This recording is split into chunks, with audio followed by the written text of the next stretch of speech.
بسم الله الرحمن الرحيم. عن ابي هريره رضي الله تعالى عنه قال قال رسول الله صلى الله تعالى عليه وسلم تعلموا من انسابكم ما تصلون به ارحامكم. الحدیث رواہ الترمذی. نبی کریم صلی اللہ علیہ وسلم نے ارشاد فرمایا، اپنے نسبوں کے بارے میں اس قدر معلومات ضرور رکھو جن سے تم ان کے ساتھ صلہ رحمی کر سکو، حسن سلوک کر سکو۔ دوستو، رشتہ داروں کے بارے میں معلومات رکھنا، چچا، پھپھو، خالہ، ماموں، یہ جس طرح کے جو ان کے قریبی رشتہ دار ہیں، پھر ان کی آگے اولادیں وہ کون ہیں۔ اگر کوئی شخص رشتہ داروں سے دور رہتا ہے تو اس کو رشتہ داروں کے بارے میں معلومات ضرور رکھنی چاہیے تاکہ خوشی اور غمی کے موقع پر ان کے ساتھ شریک ہو سکے، مشکل وقت میں ان کے کام آ سکے۔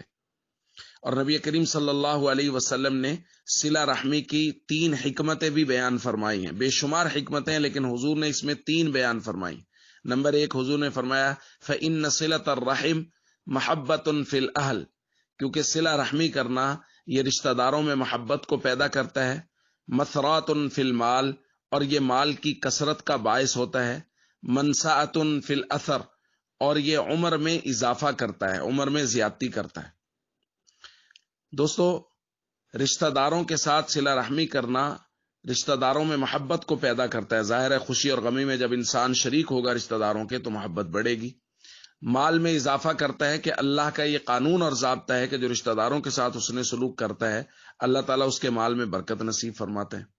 اور تیسرا ہے عمر کی زیادتی، یعنی اس کی عمر بڑھ جاتی ہے۔ ایک تو اس کا مطلب یہ بھی ہو سکتا ہے کہ اللہ نے یہ قانون ہی بنا دیا کہ جو رشتہ داروں کے ساتھ حسن سلوک کرے گا اس کی عمر بڑھ جائے گی، یا اس کا مطلب یہ ہو سکتا ہے کہ رشتہ داروں کے ساتھ حسن سلوک کرنے سے نیک نامی زیادہ ہوگی، یعنی اس کا نام دیر تک زندہ رہے گا کہ لوگ اس کے نام کو اچھائی کے ساتھ ذکر کرتے رہیں گے۔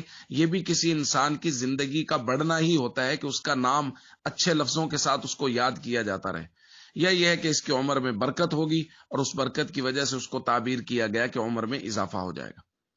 تو دوستو، رشتہ داروں کے ساتھ حسن سلوک کرنے کی ترغیب آئی ہے اور اس کے فوائد بھی بیان کیے گئے ہیں، اس لیے ہم سب کو چاہیے ہم رشتہ داروں کے ساتھ حسن سلوک کریں، خوشی اور غمی میں ان کے ساتھ شریک ہوں اور کبھی بھی ان کو تنہا نہ چھوڑیں۔ السلام علیکم ورحمۃ اللہ وبرکاتہ۔